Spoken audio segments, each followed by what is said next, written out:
bienvenidos al que casi con total seguridad va a ser mi último vídeo por ahora sobre Kazajistán. En los dos vídeos anteriores hemos visto cómo se estaba desarrollando la situación y este vídeo va a ser para sacar conclusiones que nos dejan las protestas de Kazajistán, cuáles han sido sus consecuencias. Y la primera de ellas, las dos primeras de hecho, os van a sorprender muchísimo. ¿Por qué?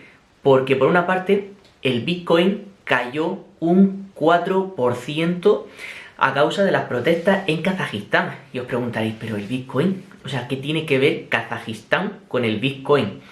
Y es que es el segundo país donde más minería de criptomonedas hay después de Estados Unidos. Y esto es como, o sea, impresionante. Antes China estaba en estos puestos, estaban en el top también de países mineros, por así decirlo. Lo que pasa es que desapareció de este top a causa de las medidas tan drásticas que tomó el gobierno chino con respecto al Bitcoin y a las criptomonedas en general. Entonces, ahora mismo Kazajistán, después de Estados Unidos, es el país donde más minería de Bitcoin hay. Por otra parte, el precio del uranio subió un 8%. Por culpa también de las protestas en Kazajistán. ¿Y por qué? Pues porque Kazajistán es el productor del 40% del suministro mundial de uranio, que es realmente el combustible con el que funcionan las centrales nucleares, por ejemplo. Pero las consecuencias de las protestas no se quedan aquí. Ahora mismo el presidente de Kazajistán afirma tener prácticamente dominada la situación en el país. Y bueno, ¿cómo ha conseguido esto? Pues os pongo algunos ejemplos. En Almaty, los principales edificios administrativos han sido recuperados, así como la plaza central también ha sido recuperada y la antigua residencia del presidente en esta ciudad también ha sido recuperada. Por otra parte, en la capital, Nur-Sultán, se han instalado 6 puestos de control a la entrada y salida de la ciudad, a lo largo de todo el perímetro de la ciudad. Por tanto, la entrada y salida de la ciudad está totalmente controlada y de hecho la entrada y salida de la ciudad está prohibida a determinadas horas del día. Además, advirtió a los manifestantes más violentos que si no deponían las armas serían aniquilados. Esto entiendo, y al menos así es como figura en la teoría, que consiste en lo siguiente, es decir, a los manifestantes pacíficos esta amenaza no va para los manifestantes pacíficos, sino para aquellos que tomaron armas o que incluso, tal y como afirma el presidente de Kazajistán, podría tratarse de bandas terroristas armadas que incluso podrían venir del extranjero también, que están adoptando una posición ofensiva contra el gobierno. Ofensiva en el sentido de que, están usando las armas contra el gobierno. Sin embargo, y lamentablemente, estas protestas nos dejan 164 fallecidos y más de 8.000 detenidos. Y además, en el momento de grabar este vídeo, 13 de enero, comienza la retirada de las tropas de la Organización del Tratado para la Seguridad Colectiva, que es esa especie de OTAN euroasiática que envió refuerzos a las fuerzas y cuerpos de seguridad del Estado de Kazajistán.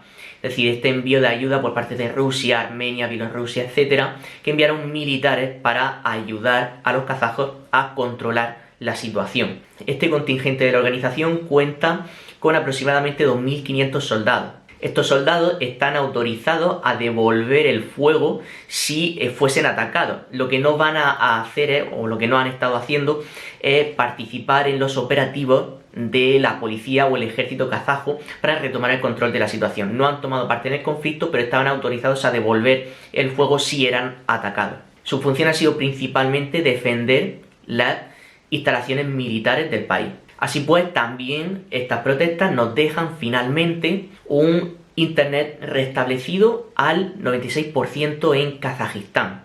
Esto es, una subida de la conectividad sustancialmente mayor que lo que habíamos tenido hasta ahora, que habían sido pequeños picos de reconexión, pero que ni siquiera llegaba a la mitad de la conectividad de la que pueda gozar una conexión a internet plena en el país. Y además estas protestas nos dejan imágenes míticas, como el vídeo que estamos viendo ahora mismo, y es que unos manifestantes kazajos, al no tener coche o carecer en ese momento de un transporte sobre ruedas, pues al final fueron a caballo a las protestas. Por otra parte, tenemos también reacciones internacionales a estas protestas. Por una parte tenemos la reacción de Estados Unidos, que si me permitís voy a leer textual, y es que según Jen Psaki, que sería la secretaria de prensa de la Casa Blanca, Estamos siguiendo de cerca los informes de que la Organización del Tratado de Seguridad Colectiva ha enviado sus fuerzas colectivas de mantenimiento de la paz a Kazajistán.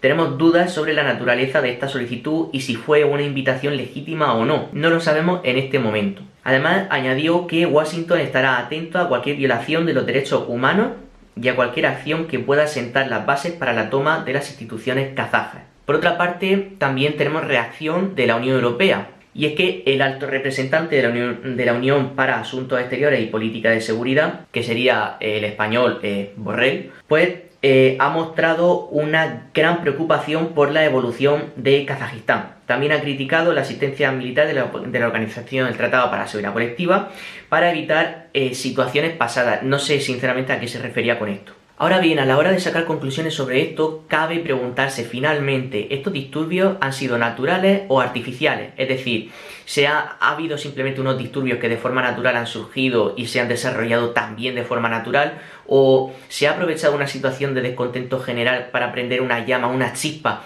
y entonces aprovechar esa situación para artificialmente prender fuego al país?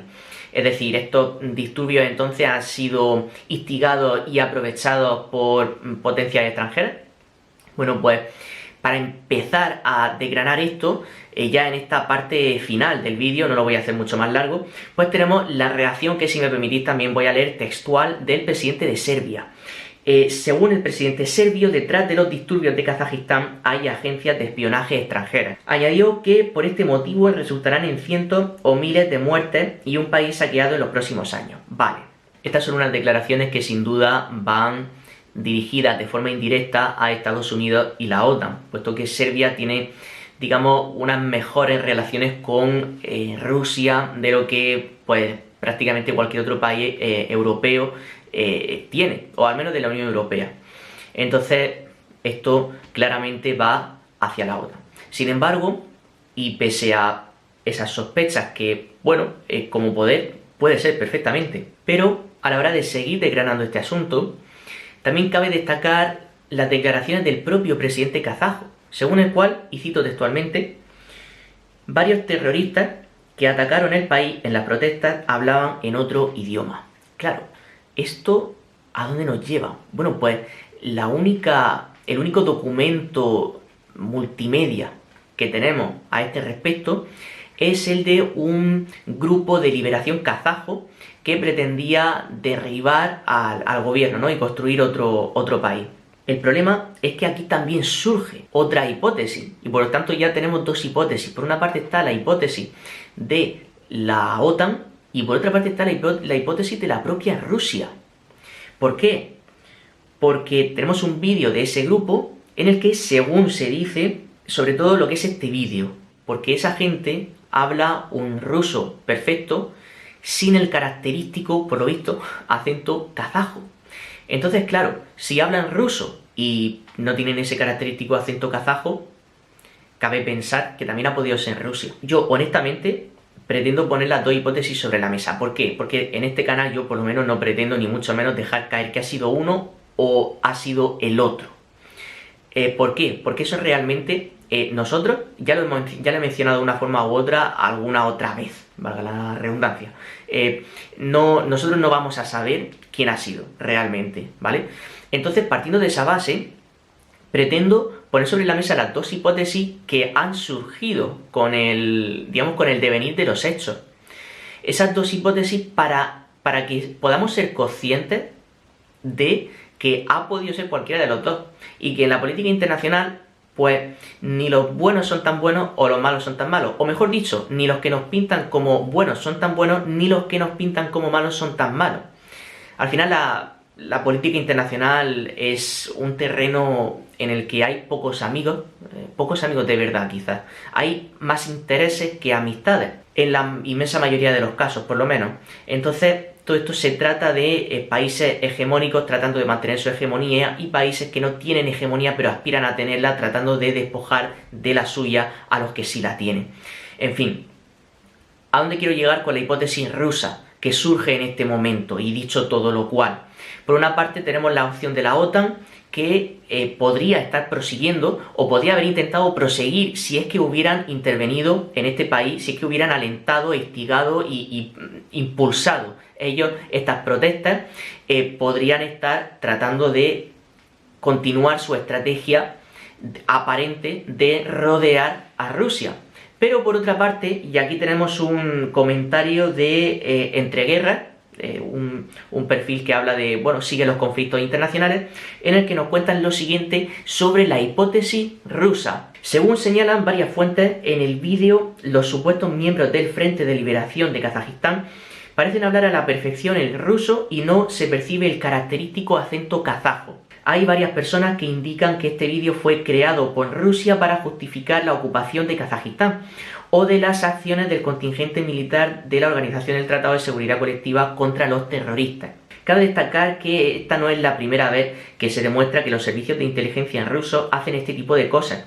Un ejemplo es el vídeo grabado por supuestos militantes ucranianos en el que amenazaban a Países Bajos en 2016, que después se demostraría que había sido creado por Rusia. Todavía no se sabe mucho sobre el Frente de Liberación de Kazajistán, ni sobre quiénes están detrás de él. Por ahora solo hay rumores y suposiciones, pero nada concreto. Así que, por tanto, aquí tenemos finalmente estas dos hipótesis. Ya cada uno a partir de aquí que saque sus conclusiones, porque cualquiera de las dos es igual de posible. Incluso también la opción de que no haya habido ningún tipo de injerencia extranjera en estas protestas. Así que decidme qué opináis. Si os ha gustado el vídeo, dadle me gusta y por ahora nos veremos en el próximo, pero ya habríamos terminado con esta serie de vídeos que ha surgido con las protestas de Kazajistán. Así que no te olvides de suscribirte al canal y nos vemos en el próximo. Chao.